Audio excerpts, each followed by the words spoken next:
I'm 35, female, single, and child-free by choice. I run a logistics software company that operates remotely with teams spread across the globe. I live alone, travel often, and answer to no one. I've never felt the urge to change that. Not for a man, not for a baby, not for anyone. But if you were to ask my extended family, you'd think I was some kind of unfinished project. My family is big, loud, and tangled like a never-ending group chat. Everyone's in everyone's business. And no matter the occasion, birthdays, reunions, funerals, it always comes back to babies.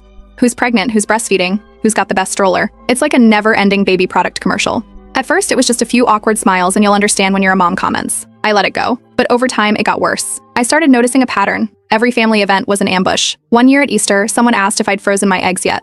At a baby shower, an aunt laughed that my uterus must have expired like old milk.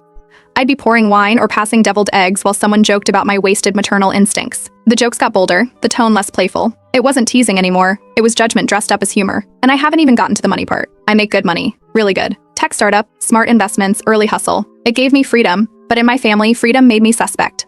The running theory seemed to be, if I wasn't spending on diapers, why wasn't I pouring my extra money into helping out their kids? To them, I wasn't living smart, I was living selfish. Last Thanksgiving, things hit a boiling point. We were all packed into my aunt's house, kids running around, turkey drying out in the oven, and my cousin Jenna, who's basically the unofficial family spokesperson, decided to make me her after dinner entertainment.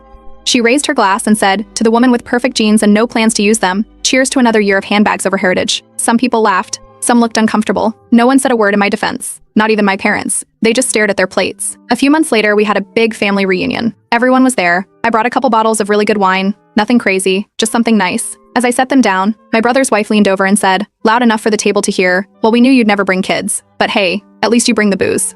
People chuckled again. That time I didn't fake a smile. I just walked away. After that, things got quiet. Group texts with my cousins stopped. I'd see people post photos from gatherings I wasn't invited to. Baby showers, BBQs, even funerals. One cousin posted about a family-only brunch. Every person in the photo was someone I'd grown up with. They hadn't even told me it was happening. I went from being part of the family noise to a complete outsider. And honestly, it stung. I didn't lash out. I didn't post rants online or call anyone out. I just redirected my energy. My company had been doing some low-key charity work for a while, tech classes, remote job training, donations to shelters, but I decided to scale that up. I focused on programs that helped single moms learn digital skills, apply for better jobs, and access childcare so they could actually attend the training. I didn't plaster my name on anything. No branding, no press. And here's where it gets interesting. In one of our board meetings, a new public-private initiative came across our desk.